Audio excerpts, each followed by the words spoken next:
தேவனுக்கே மகிமை உண்டாகட்டும். ஆண்டவர் இயேசு கிறிஸ்துவின் விலையேறப்பெற்ற நாமத்தினாலே இந்த அக்டோபர் மாதம் 2வது வாரத்திலும் இந்த காணொலி காட்சி மூலமாய் தேவனுடைய வார்த்தைகளை கொண்டு வருவதிலே மிகுந்த மகிழ்ச்சி. கர்த்தர் இம்மட்டும் நம்மை பாதுகாத்து வருகிற நல்ல தயவுக்காக நன்றி சொல்கிறோம்.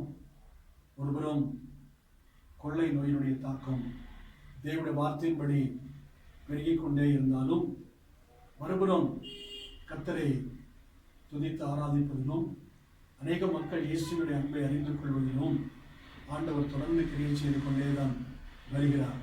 அதற்காக என் ஆண்டவருக்கு நான் நன்றிகளை, துதிகளை, நான் ஸ்தோத்திரங்களை ஏறெடுக்கிறேன்.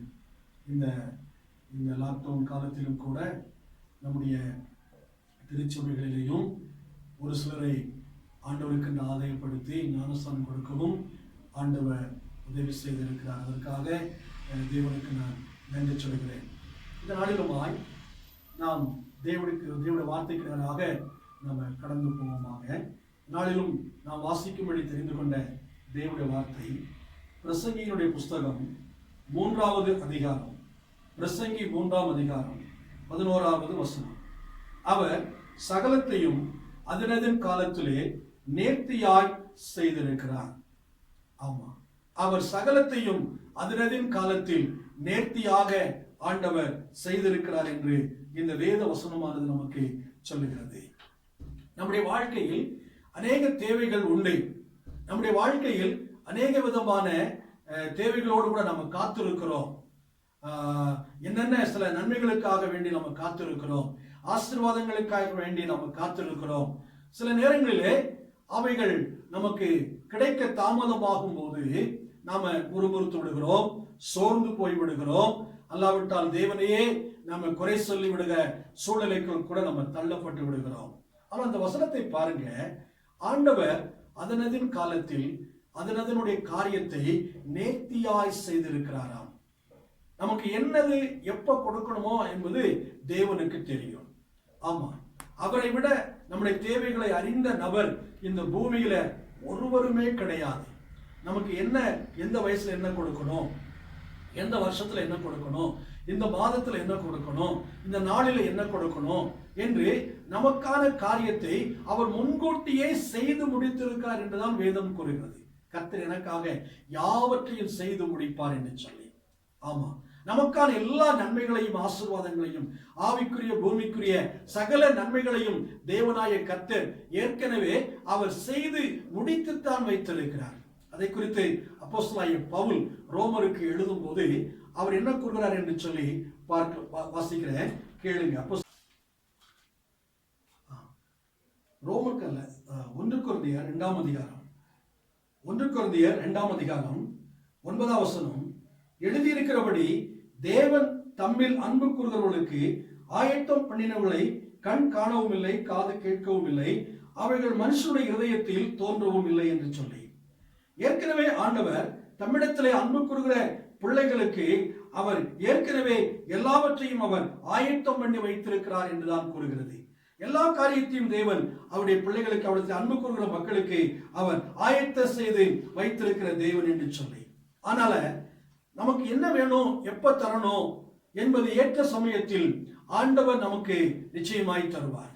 நாம வலுக்கட்டாயமாக எதை பிடித்து இழுத்து வாங்க முடியாது, வாங்கவும் கூடாது. ஆண்டவர் எப்போ நமக்கு வேணுமோ, எந்த சமயத்தில் கொடுக்கணுமோ என்பதை அவர் சரியாக அறிந்திருக்கிற தேவன் என்று வேதம் சொல்கிறது. வேத புஸ்தகத்தில் வாசிக்கும் போது, பொல்லாதவர்களாகிய நீங்கள் உங்கள் பிள்ளைகளுக்கு நல்ல ஈவுகளை கொடுக்க அறிந்திருக்கும் போது பரலோகத்தில் இருக்கிற பிதாவானவர் தம்மிடத்தில் வேண்டிக் கொள்கிறவர்களுக்கு அதிக நன்மையானவைகளை கொடுப்பது அதிக நிச்சயம் அல்லவா என்று எழுதியிருக்கிறது. அப்போ நன்மையானவைகளை தேவன் நிச்சயமாய் நமக்கு தந்தருவார். நன்மையான காரியங்களை ஆண்டவர் நமக்கு நிச்சயமாய் கொடுத்தருவார். அதை பற்றி நம்ம கவலைப்பட வேண்டிய அவசியமே இல்லை. இந்த பூமியில ஒவ்வொரு மனிதர்களும் ஒவ்வொரு காரியத்திற்காக இன்னைக்கு அவசரம் நிறைந்த இந்த உலகத்திலே அவசரப்பட்டு கொண்டிருக்கிறார்கள். எனக்கு சீக்கிரமாய் இந்த காரியம் கிடைத்து விடாதா, எனக்கு சீக்கிரமாய் இந்த காரியம் நடந்து விடாதா என்று இன்னைக்கு நாம் அவசரப்பட்டு கொண்டிருக்கிறோம். ஆனால் தேவன் நம்மை போல அவசரப்படுகிறவர் இல்லை. அவர் நிதானமாய் நின்று நிதானித்து எப்பொழுது எதை செய்ய வேண்டும் என்று அவர் அறிந்து அந்த ஏற்ற சமயம் ஏற்ற காலம் வரும்போது நமக்கு அவைகளை செய்து நம்மை ஆசீர்வதிக்கிற தேவனாகவே அவர் காணப்படுகிறார். என் அன்புக்குரிய தேவனுடைய பிள்ளைகளே, அதனால நாம எனக்கு அவசரப்பட்டு எந்த காரியத்தையும் நாம முந்திக் கொள்ள வேண்டாம். அவசரப்பட்டு எந்த காரியத்தையும் செய்து ஆபத்திலே மாட்டிக்கொள்ள வேண்டாம். காரணம், நமக்கு இந்த பூமியில என்ன நடக்கணும், நம்ம இந்த பூமியில எப்ப ஆசீர்வதிக்கணும், நமக்கு இந்த பூமியில எப்பொழுது நன்மைகளை தரணும், ஆசீர்வாதங்களை தரணும் என்பதை எல்லாம் தேவனாய கர்த்தர் நாம் இந்த பூமியில பிறப்பதற்கு முன்பதாகவே அவருடைய பரலோக ராஜ்யத்திலே இருக்கிற அவருடைய புஸ்தகத்திலே அவர் எழுதி வைக்கிறார்.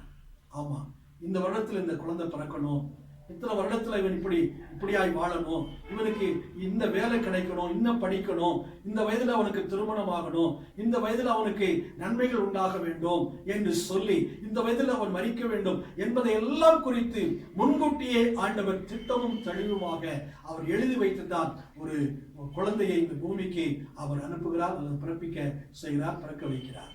அதுதான் வேதத்துடைய உண்மையான சத்தியம். அப்படி இருக்கும்போது நாம் ஏன் அவசரப்பட்டு ஆத்திரப்பட்டு ஆபத்திலே பிரச்சனைகளிலே போய் நாம் ஏன் மாட்டிக்கொள்ள வேண்டும்? பாருங்க, வேதாகமத்திலே சில பக்தருடைய வாழ்க்கை நான் உங்களுக்கு சொல்ல நான் விரும்புகிறேன். ஆபிரகாமை நீங்கள் எடுத்துக்கொள்ளுங்கள். ஆபிரகாம் தேவனை அறியாத ஒரு விக்கிரக ஆராதனை குடும்பத்தை சார்ந்தவனாக இருந்தாலும் அவன் உள்ளத்திலே உண்மையான தேவனை தேட வேண்டும், உண்மையான தேவன் யார் என்று அறிய வேண்டும் என்ற ஒரு தேடல் அவனுக்குள்ளாக இருந்து கொண்டே இருந்தது. அவன் விக்கிரகங்களை செய்து விற்பனை செய்து வரக்கூடிய ஒரு தொழிலை அவன் தகப்பனார் செய்ததனால் அது மூலமாய் இவனும் அதை பார்த்து வந்ததுனால இவைகளுக்கெல்லாம் சக்தி இல்லை, இவைகள் உண்மை அல்ல, இதை தாண்டி ஒரு உண்மையான கடவுள் இருக்கிறார், அவரை தேட வேண்டும் என்ற ஒரு வாஞ்சை, அவரை பார்க்க வேண்டும் என்ற ஒரு ஏக்கம், அவரை காண வேண்டும், அவர் சத்தத்தை கேட்க வேண்டும் என்ற விருப்பம் ஆபிரகாமின் உள்ளத்திலே இருந்து கொண்டே இருந்தது. அதை பார்த்த ஆண்டவர் ஆபிரகாமோடு திடீரென்று ஆதியாகமம் 12ஆம் அதிகாரத்தில் பேசுகிறார். ஆபிரகாமே என்று அவனை கூப்பிட்டு, நான் உன்னை ஆசீர்வதிக்கவே ஆசீர்வதிப்பேன், உன் பெயரை நான் பெருமைப்படுத்துவேன், நீ அநேகருக்கு ஆசீர்வாதமாய் இருப்பார் என்று சொல்லி அவரை ஆண்டவர் கூப்பிடுகிறார். அப்படி ஆண்டவர் ஆபிரகாமை கூப்பிடும் போது அவனுக்கு ஏறக்குறைய 75 வயது என்று வேதம் கூறுகிறது. ஆனால் 75 வயது வரைக்கும் அவனுக்கு குழந்தை இல்லை. அவன் மனைவி மலடியாய் இருக்கிறாள். ஆபிரகாம் 75 வயது முதிர்ந்த வயதுள்ளவனாய் காணப்படுகிறான். அப்போ ஆண்டவர் சொல்றாரு, நான் உனக்கு ஒரு குமாரனை தருவேன், நான் ஒரு சந்ததியை நான் ஆசீர்வதிப்பேன், ஒரு சந்ததி ராஜாக்கள் எழும்புவார்கள், அதிபதிகள் எழும்புவார்கள் என்று சொல்லி அவனுக்கு ஒரு பெரிய வாக்குத்தத்தத்தை ஆண்டவர் கொடுக்கிறார். ஆமாங்க, அது கொடுத்த உடனே அவனுக்கு நிறைவேறிவிடவில்லை. கொடுத்த அன்றை கூட தேவனால் அவனுக்கு அந்த காரியத்தை நிறைவேற்றி இருக்க முடியும். மறு வருடத்திலோ அடுத்த வருடத்திலோ கூட ஒரு குழந்தை அவனுக்கு ஆண்டவர் கொடுத்திருக்க முடியும். ஆனால் வாக்குத்தத்தம் செய்து 25 ஆண்டுகள் வரைக்கும் அவனுக்கு ஆண்டவர் பொறுமையோடு தான் இருக்கிறார். 25 ஆண்டுகள் கழித்து 100வது வயதில் தான் அவனுக்கு ஒரு குமாரனை ஆண்டவர் கொடுக்கிறார் என்று நாம் பார்க்கிறோம். அப்ப தேவன் வாக்குத்தத்தத்தை செய்தால் இந்த 25 ஆண்டு காலம் ஏன் தாமதம் என்று சொன்னால் ஆபிரகாம் இன்னும் சில காரியங்களிலே அவன் சீராக வேண்டியிருந்தது. அது மட்டுமல்ல, அவனுக்கு கொடுத்த அவன் சந்ததிக்கு கொடுத்த தேசத்தை அவன் சுதந்திரிக்க வேண்டிய காலம் இருந்தது. சுதந்திரிக்க வேண்டியதற்காக அவன் அலைய வேண்டிய காலங்கள் இருந்தது. ஒருவேளை ஆபிரகாமுக்கு அந்த 75வது வயதிலேயே ஒரு குழந்தை குமாரனை கொடுத்திருப்பார் என்று சொன்னார், அந்த குமாரனை வளர்ப்பதிலேயே தன் நேரத்தை ஒருவேளை அவன் செலவிட்டிருக்க கூடும், அவனை வளர்த்து ஆளாக்குவதிலேயே நேரத்தை செலவிட்டிருக்க கூடும். அதனால தேவன் சொன்ன அந்த தேசம், தேவன் குறித்த அந்த நாட்டை அவன் சுதந்திரிப்பதற்கு ஒருவேளை காலதாமதம் செய்திருப்பான். அதை செய்து முடிக்காமல் கூட ஒருவேளை அவன் போயிருப்பான். அதனால 25 ஆண்டு காலத்துக்குள்ளாக தேவன் தனக்கு முன்பாய் வைத்த அந்த தேசத்தின் நீளம் அகலம் அம்மட்டுமாய் அவன் நடந்து தெரிந்து அந்த தேசத்தை அவன் சுதந்திரித்துக் கொண்டான் என்று வேதம் சொல்கிறது. அவன் சுதந்திரித்துக் கொண்டான். அதுக்கு அப்புறமாகத்தான் அவனுக்கு ஆண்டவர் அந்த வாக்குத்தத்தத்தின்படி அந்த குமாரனை ஆண்டவர் அவனுக்கு கொடுக்கிறார். இதற்கிடையில் என்ன பிரச்சனை ஆயிடுச்சு அப்படின்னு கேட்டா, சில வருடங்கள் கடந்த போது ஏறக்குறைய ஆபிரகாமுக்கு ஏறக்குறைய ஒரு 90 அல்லது 87 வயதான சூழ்நிலையிலே அங்கே நம்ம பார்க்கும்போது பிரியமானவர்களே, சாராள் சொல்கிறா, எனக்கு குழந்தை இல்லை, நான் மலடியா இருக்கிறேன், என்னுடைய வேலைக்காரியாகிய ஆகாரை நான் உமக்கு மனைவியாய் தருகிறேன், அவளால் என் மடிக்கு ஒரு குழந்தை பிறக்கட்டும் என்று சொல்லி இடையில சாத்தான் அப்படியே புகுந்து தேவ சித்தத்துக்கு விரோதமான ஒரு காரியத்தை சாராள் மூலமாய் கொண்டு வருகிறார். அன்புக்குரியவர்களே, நீங்க ஒருவேளை தேவனுடைய சித்தத்துக்காய் காத்திருக்கலாம், தேவனுடைய வேலைக்காய் காத்திருக்கலாம், தேவனுடைய நேரமும் சமயமும் உங்களுக்கு வரும்படியாய் காத்திருக்கும் போது இடையில யாராவது இப்படி புகுந்து வருவாங்க. சொந்தக்காரர்கள் மூலமாக, குடும்பத்தினர் மூலமாக, நண்பர்கள் மூலமாக சாத்தான் வந்து தேவ சித்தத்தை சிதைக்கும்படியாக, தேவனுடைய விருப்பத்துக்கு விரோதமான காரியத்தை செய்யும்படியாக சூழ்ச்சிகளை சாத்தான் கொண்டு வருவான். ஒரு நாளும் சாத்தானுடைய நயவஞ்சகத்துக்கு நீங்கள் பலியாகி விடவே கூடாது. காரணம், தேவன் சொல்லியிருக்கிறார், அவர் தருவார். தேவன் ஏற்ற சமயத்தில் எனக்கு அதை தருவார், தேவன் ஏற்ற சமயத்தில் நேர்த்தியாய் எனக்கு தருவார் என்று நீங்கள் காத்திருக்க வேண்டும். இது நிமித்தம் என்னாச்சு?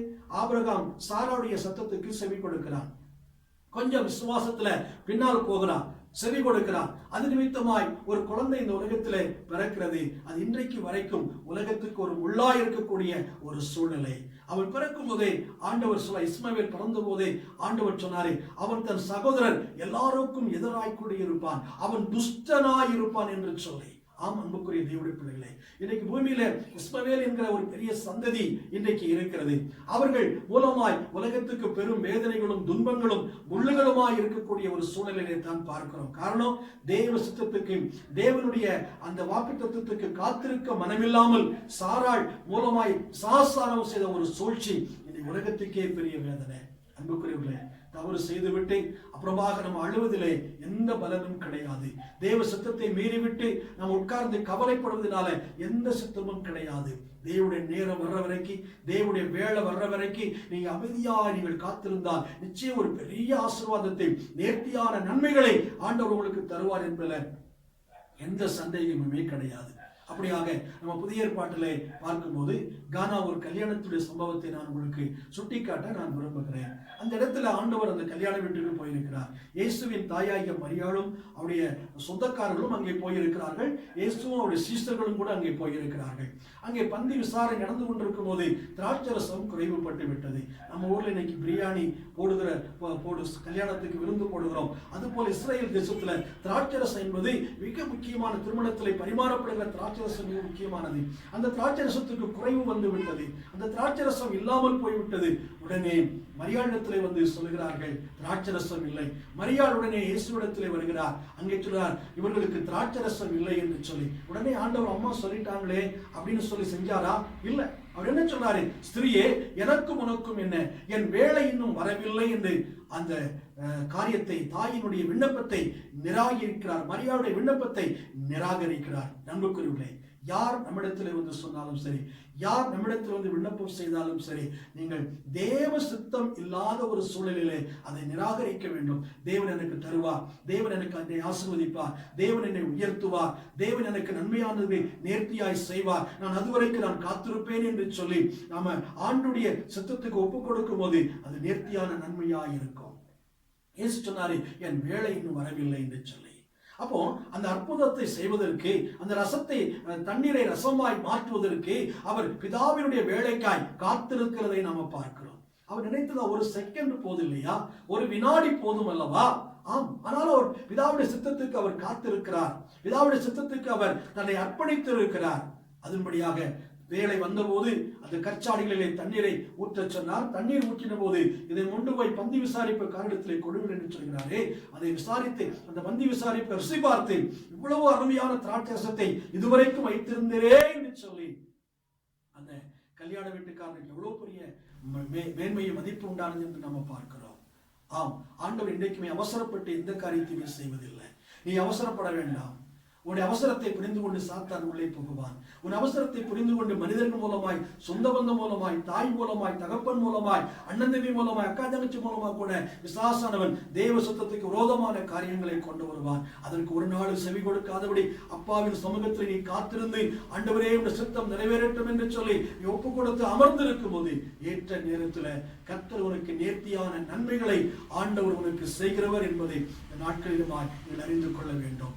அதுபடி நம்ம பார்க்கும்போது வேத புஸ்தகத்துல ஏறக்குறைய 38 ஆண்டுகள் பலவீனமான ஒரு மனிதன் அந்த பெதஸ்தா குளத்தண்டையிலே அவன் படுத்திருக்கிறான். 38 வருஷம் வியாதியோடு கூட இருக்கிறான்.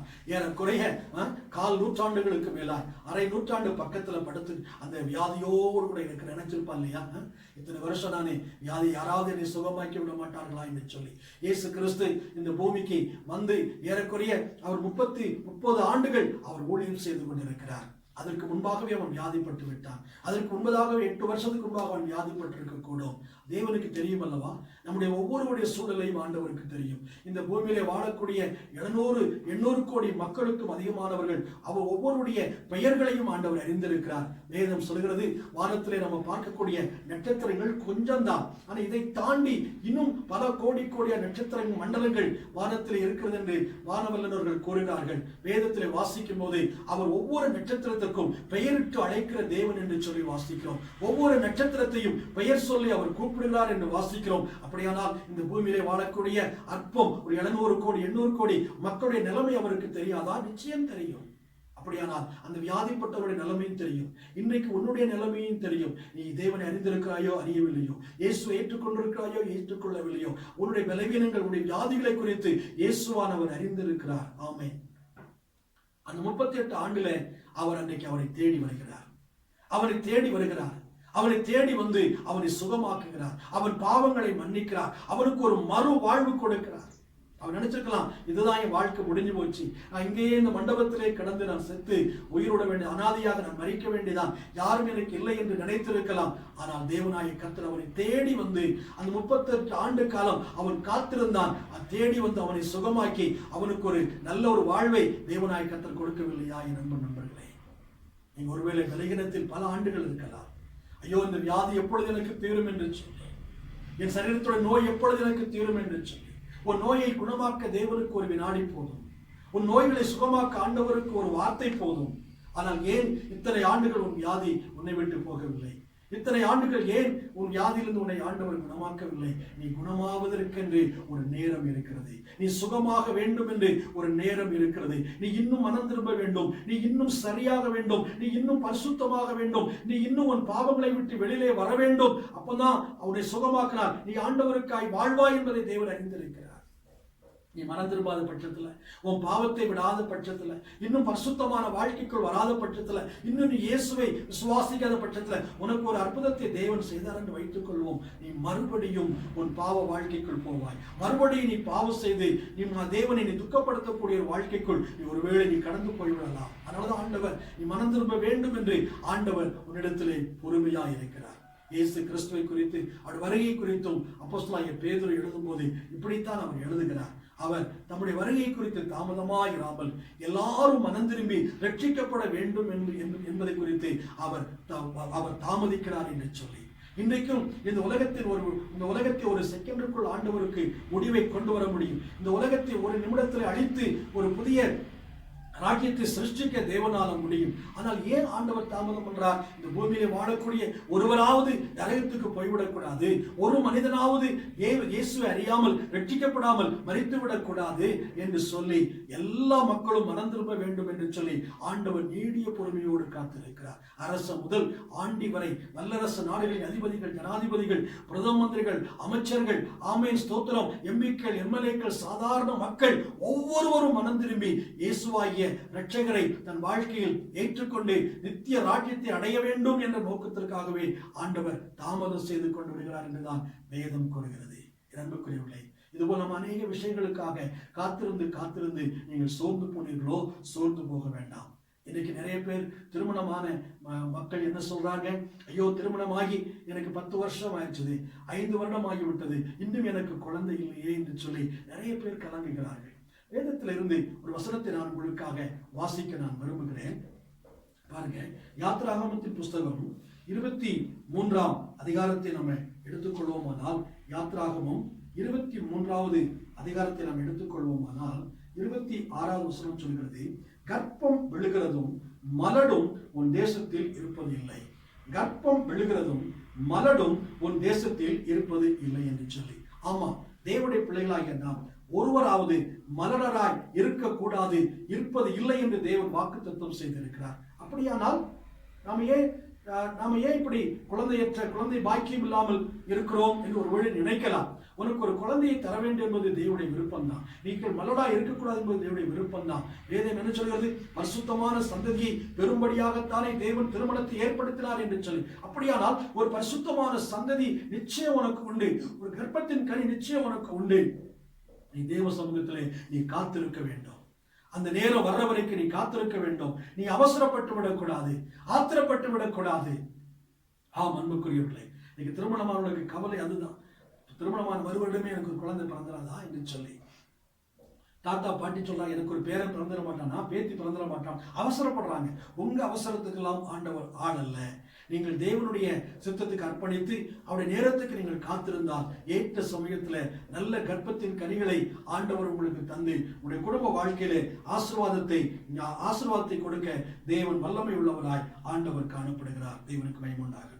அடுத்து வாலிபர்களுக்கான கவலையை பாருங்க. எனக்கு இன்னும் வேலை கிடைக்கவில்லையே என்ற கவலை, இன்னும் எனக்கு திருமணமாகவில்லையே என்ற கவலை. நிறைய வாலிபர்கள் கவலைப்பட்டுக் கொண்டு இருக்கிறார்கள். அன்புக்குரிய தேவனுடைய பிள்ளைகளே, ஆண்டவருக்கு நம்ம பிரியமாய் வாழும்போது சங்கீதம் 128:1 கூறுகிறது, கர்த்தருக்கு பயந்து நடக்கிற மனுஷன் எவனோ அவன் பாக்கியவான், அவர் கைகளின் பிரயாசத்தை சாப்பிடுவான், உனக்கு பாக்கியமும் நன்மையும் உண்டாயிருக்கும் என்று வேதம் தெளிவாய் நமக்கு சொல்கிறது. சில நேரத்துல வாலிபர்கள், நீங்கள் ஆண்டவருக்கு நீங்கள் பயப்பட வேண்டும். தேவனுக்கு பயந்து நீங்கள் வாழும்போது ஏற்ற சமயத்தில் கர்த்தர் உங்களுக்கு வேலை வாய்ப்பை ஆண்டவர் உங்களுக்கு கட்டளையிடுவார். யோசேப்பு என்ற ஒரு வாலிபனை பற்றி வாசிக்கிறோம். அவன் தன் தகப்பனோடு கூட இருந்த போது தன் தகப்பனுடைய கையின் கீழ் அவன் இருந்தான். தகப்பனோடு கூட அவன் வீட்டிலே வாழ்ந்து கொண்டிருந்தான். அவனுக்கு ஒரு வேலை கொடுக்க வேண்டிய நேரம், தேவனுடைய நேரம் வந்தது. அதற்காக வேண்டி அவர் அவனை வீட்டிலிருந்து வெகு தொலைவுக்கு அவனை கொண்டு போகிறார். அவனுக்கு அது கஷ்டமாகத்தான் இருந்தது, அவனுக்கு அது வேதனையாகத்தான் இருந்தது. தன் தகப்பனை விட்டு, தன்னுடைய குடும்பத்தை விட்டு, சகோதரர்களை விட்டு வெகு தொலைவுக்கு அவன் கானான் தேசத்தை விட்டு எகிப்து என்ற தேசத்துக்கு அவன் கொண்டு போகப்படுகிறான்.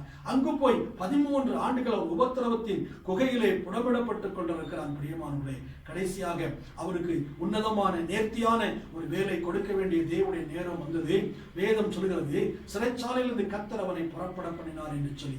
இரும்பு கம்பிகளுக்கு பின்னாடி இருந்த யோசேப்பை ஆண்டவர் வெளியிலே கொண்டு வருகிறார். கொண்டு வந்து சாதாரண ஒரு வேலை அல்ல, அந்த எகிப்து தேசத்தினுடைய அதிபதியாய் கர்த்தர் மாற்றுகிறார். அல்லேலூயா. ஆம், ஆண்டவர் எவ்வளவு நேர்த்தியாய் செய்தார். அந்த 13 ஆண்டுகள் அவன் காத்திருந்தான். துன்பத்தின் மத்தியில, நிந்தையின் மத்தியில, அவமானத்தின் மத்தியில, பொய்க்குற்றம் சாட்டப்பட்டதின் மத்தியில அவன் தேவனுக்கு உண்மையும் உத்தமும் பரிசுத்தமான வாழ்க்கையும் நீதி உள்ள வாழ்க்கையும் வாழ்ந்தபடினால ஆண்டவர் ஏற்ற சமயத்துல நல்ல வேலையை கொடுத்து ஒரு தேசத்துக்கே ஒரு அதிபதியாக மாற்றினார் என்று வேதம் சொல்கிறது அல்லவா. வேலை இல்லையே என்று கவலைப்படுகிற வாலிபனே, வாலிப பிள்ளையே, உன்னுடைய வாழ்க்கையை இன்றைக்கு ஆண்டவருக்கு ஒப்புக்கொடு. நீ இயேசுவை ஏற்றுக்கொண்டிருக்கிறாய் என்று சொன்னால் மட்டும் போதாது. யோசேப்பை போன்று முற்றிலும் அர்ப்பணித்து ஆண்டவருக்காகவே வாழக்கூடிய தேவன் என்னை காண்கிறார் என்று ஒரு பரிசுத்த வாழ்க்கை வாழக்கூடிய நிலைமையிலே நீ தேவனுக்கு அர்ப்பணித்து நீ வாழ்வாய் என்று சொன்னால் நேர்த்தியான காரியத்தை, நேர்த்தியான அதனதன் காலத்தில் நேர்த்தியாய் செய்கிற தேவன் நேர்த்தியான நல்ல வேலையை கர்த்தர் உன்னை கொடுத்து உன்னை ஆண்டவர் ஆசீர்வதிப்பார். அந்த யோசேப்பின் மூலமாகத்தான் அவனுக்கு மேன்மையான காரியங்கள் உண்டானது. அவன் குடும்பத்துக்கே ஆசீர்வாதமாய் அவன் மாற்றப்பட்டான் என்று வாசிக்கிறோம். அது மட்டுமல்ல, அதுக்கப்புறமாக அவனுக்கு நல்ல ஒரு திருமணம் அங்கே நடைபெறுகிறதை நாம வாசிக்கிறோம். தாய் இல்லை, தகப்பன் இல்லை, யார் என் கல்யாணத்தை செய்து வைப்பார்கள்? எனக்கு உற்றார் உறவினர்கள் இல்லை, யார் எனக்காக இந்த திருமண காரியத்தை பொறுப்பேற்பார்கள்? யாரு? யோசேப்புக்கு யார் அங்க இருந்தா? அவங்க அப்பா கிடையாது, அவங்க அம்மாங்க கிடையாது, அவன் அண்ணன் தம்பி கிடையாது, அவன் சொந்த பந்தம் கிடையாது, அவங்க மாமா மச்சான் யாருமே இல்லை. அந்த இடத்துல ஆண்டவர் அவருடைய திருமணத்தை சிறப்பாய் நடத்தி கொடுக்கிறார் என்று வேதம் சொல்கிறது. அவனுக்கு நல்ல ஒரு மணப்பெண்ணை ஆண்டவர் அந்த இடத்துல ஆண்டவர் கொடுத்தார் என்று சொல்லி நாம் அங்கே பார்க்கிறோம் அல்லவா. அது மட்டுமல்ல, அவனுக்கு 2 அருமையான பிள்ளைகளையும் ஆண்டவர் கொடுத்து அவனை ஆசீர்வதித்தார் என்று பார்க்கிறோம் அல்லவா. அவன் காத்திருந்தான் தேவனுடைய நேரத்திற்காக, தேவனுடைய வேலைக்காக. யோசேப்பு காத்திருந்தான் என்று வேதம் சொல்கிறது. இன்றைக்கு இந்த நாளிலுமாய் என் வார்த்தைகளை கேட்கிற வாலிபனே, வாலிப மகனே, மகளே, உனக்கு வேலை இல்லையா? உனக்கு திருமணமாகவில்லையா? யோசேப்பை போன்று தேவ சமூகத்துல உண்மையோடும் உத்தமத்தோடும் நீங்கள் உபத்திரவம், துன்பங்கள், பாடுகள் மத்தியில நீங்கள் பரிசுத்தமாய் காத்துக்கொண்டு நீங்கள் பரிசுத்தத்தை காத்துக்கொண்டு நீங்கள் தேவனுடைய வேலைக்காய் காத்திருப்பீர்கள் என்று சொன்னால் நேரம் ஒன்று வரும், அன்றைக்கு உனக்கு நல்ல வேலை கிடைக்கும். அந்த வேலையோடு கூட நல்ல ஒரு திருமண காரியத்தையும் ஆண்டவர் உங்களுக்கு நிச்சயமாய் ஆசீர்வதித்து தருவார். வாலிபனே, நீ காத்திரு, அப்பொழுது ஆண்டவர் உன்னை ஆசீர்வதிப்பாராக. பெற்றோருக்கு என்ன கவலை என்று கேட்டால், வருமானம் இல்லை என்ற கவலை. எனக்கு வருமானம் பெருகவில்லையே, பிள்ளைகளை எப்படி நான் போஷிப்பேன், பிள்ளைகளுக்கு எப்படி ஆகாரம் கொடுப்பேன், பிள்ளைகளை நான் எப்படி நான் படிக்க வைப்பேன் என்று சொல்லி பெற்றோர்களுக்கான கவலை பெருகிக் கொண்டுதான் இருக்கிறது. என் அன்புக்குரிய தேவனுடைய பிள்ளைகளை, வேதம் என்ன சொல்கிறது? கர்த்தர் நம்மை ஆசீர்வதிக்கிற தேவன். அவர் நம்மை சிறியவனை குப்பையிலிருந்தும் எளியவனை புழுதிலிருந்து உயர்த்தி அவனை பிரபுக்களோடும் ராஜாக்களோடும் அமரப்படுவேன் என்று சொல்லி ஆண்டவர் ஆசீர்வதிக்கிற தேவனாக அவர் காணப்படுகிறார் அல்லவா? நீங்கள் வருமானத்தை குறித்து கவலைப்பட வேண்டாம். வேதம் சொல்கிறது, இதோ நீ கையிட்டு செய்யும் வேலைகளை ஆசீர்வதிக்கும்படி கர்த்தர் தந்த நல்ல பண்டகசாலையாகிய வானத்தை உனக்காக திறப்பார் என்று சொல்லி பார்க்கிறோம். உங்களுக்கு வாழ்க்கையில் வருமானம் பெருக வேண்டும் என்று சொன்னால், குடும்பத்தை நடத்துவதற்கு தேவையான பொருளாதாரம் உங்க வாழ்க்கையில பெருக வேண்டும் என்று சொன்னால், அன்புக்குரியவர்களே, நாம் தேவனுடைய வார்த்தைக்கு நாம கீழ்ப்படிய வேண்டும். வேதம் என்ன சொல்கிறது? கொடுங்கள், உங்களுக்கு கொடுக்கப்படும். கொஞ்சம் வருமானம் உங்களுக்கு இருக்கலாம், ஒரு 1000 ரூபாய் இருக்கலாம், அல்லாவிட்டு ஒரு 10,000 ரூபாய் இருக்கலாம், எவ்வளவா இருந்தாலும் பரவாயில்ல. அதுல ஒரு பங்கை கர்த்தருடைய ஊழியத்திற்காக நாம கொடுக்கும் போது அவர் நமக்கு அதை ரெட்டிப்பாய் 100 மடங்காய் அவர் நமக்கு அதை திருப்பி தருகிறவர் என்று சொல்லி வாசிக்கிறோம். இதுவரைக்கும் நீங்கள் கர்த்தருக்கு காணிக்கை கொடுக்காத ஒரு சூழலிலே காணப்படுவீர்கள் என்று சொன்னால், கர்த்தருடைய ஊழியங்களுக்காய் கர்த்தருடைய வேலை நடப்பதற்காக உதவி செய்யாத ஒரு சூழலை இருக்குமானால், இன்றைக்கு அதை பற்றி நீங்கள் உணருங்கள். காணிக்கை என்பது கர்த்தருக்கு தான், மனிதனுக்கு அல்ல. நீங்கள் ஒரு மனிதனை நினைத்து நீங்கள் கொடுக்கவே கூடாது. இது நான் தேவனுக்காக, தேவனுடைய ஊழியத்திற்காக, தேவ ஊழியம் வளர்வதற்காக கொடுக்கிறேன் என்று நினைத்து நீங்கள் சந்தோஷமாய் மகிழ்ச்சியோடு நீங்கள் கொடுக்கும் போது உங்களுடைய வருமானத்திலே ஒரு பெரிய ஆசீர்வாதம் உண்டாகும், உங்களுடைய பொருளாதாரத்திலே பெரிய ஒரு ஆசீர்வாதம் உண்டாகும். என் அன்புக்குரிய தேவனுடைய பிள்ளைகளே, அப்படியான உங்களுடைய கவலைகளை ஆண்டவர் மாற்றுவார். ஏற்ற சமயத்திலே பொருளாதார வாழ்க்கையிலே பெரிய ஆசீர்வாதங்களை உங்களுக்கு ஆண்டவர் தந்து உங்களை ஆசீர்வதிப்பதற்கு கர்த்தர் உங்களுக்கு உண்மையுள்ள தேவனாய் காணப்படுகிறார். அடுத்து நம்ம வாசிக்கும் போது, வியாதியோடு இருக்கிறவர்கள் கவலைப்படுகிறார்கள். ஐயோ, இந்த வியாதி நீங்க நான் சுகமாவேனா, எனக்கு எப்போ அந்த வியாதி தீரும் என்று சொல்லி நீங்கள் குணமாக வேண்டிய நேரமும் காலமும் கர்த்தருடைய கரத்திலே இருக்கிறது. ஆண்டவரே, நீர் இந்த வியாதி படுக்கைக்காக உமக்கு ஸ்தோத்திரம் என்று ஆண்டவரை துதிக்க பழகுங்கள். வியாதியிலே கர்த்தரை மறுதலிக்காதிருங்கள், வியாதியிலே தேவனை முறுமுறுக்காதிருங்கள். வியாதி வந்துவிட்டதே என்று சொல்லி நீங்கள் கவலைப்படாதிருங்கள். உங்கள் சரீரத்திலே வியாதி வந்திருப்பது தேவனுக்கு தெரியாதா? உங்களுடைய சரீரம் என்பது தேவனுடைய ஆலயமா இருக்கிறது அல்லவா? அவர் தம்முடைய ஆலயத்தை குறித்து கவலையற்றவராய் இருக்கிறாரா? இல்லை என்றுதானே நாம பார்க்கிறோம். அதனால வியாதி குறித்து கவலைப்படாதீர்கள். நேரம் ஏற்ற சமயம் வரும்போது ஆண்டவர் நிச்சயமாகவே உங்களுடைய வியாதிகளிலிருந்து அவர் உங்களை குணமாக்குவார். வேதத்தில் ஒரு வசனத்தை கூட வாசிக்கிறேன். அதே யாத்ராகமம் 23ஆம் அதிகாரத்துடைய 25 கூறுகிறது, அவர் உன் தண்ணீரையும் அப்பத்தையும் தண்ணீரையும் ஆசீர்வதிப்பார், வியாதியை உன்னிலிருந்து விலக்குவேன் என்று சொல்லி பாருங்க. அவர் நமக்கு நம்ம சாப்பிடுற அப்பத்தையும் தண்ணீரையும் ஆசீர்வதித்து வியாதியை நம்மிடத்திலிருந்து விலக்குவேன் என்று சொல்லி அவர் நமக்கு வாக்குத்தத்தம் கொடுத்திருக்கிறார் அல்லவா? நிச்சயமாய் நாம் சுகமாய் இருப்பதுதான் தேவனுடைய சித்தமாய் இருக்கிறது. சில வேளைகளில் நமக்கு பலகீனங்கள் வரலாம். ஒரு சுத்தவான்கள் பலகீனத்தின் பாதையிலே கடந்து போனார்கள். எலிசா பலகீனத்தின் பாதையிலே கடந்து போனார். எசேக்கியா ராஜா பலகீனத்தின் பாதையிலே கடந்து போனார். பவுல் பலகீனத்தின் பாதையிலே கடந்து போனான். தீமோத்தேயு பலகீனத்தின் பாதையிலே கடந்து போனான். ஆனாலும் அந்த பலவீனத்திலே தேவனுடைய பலன் நம்மிலே பூரணமாய் விளங்கும். அன்புக்குரியவர்களே, ஒரு நாளும் நீ கொடூரமான வியாதினால் இருப்பது அவருக்கு சித்தமல்ல. நிச்சயமாய் உனக்கு ஆண்டவர் குணமாக்குவார். எப்பாப்ரா தீத்து என்ற ஒரு மனிதன் மரணத்துக்கு சமீபமாய் வியாதிப்பட்டிருந்தானாம். ஆனால் ஆண்டவர் அவருக்கு இறங்கினார் என்று பவுல் கூறுகிறார்.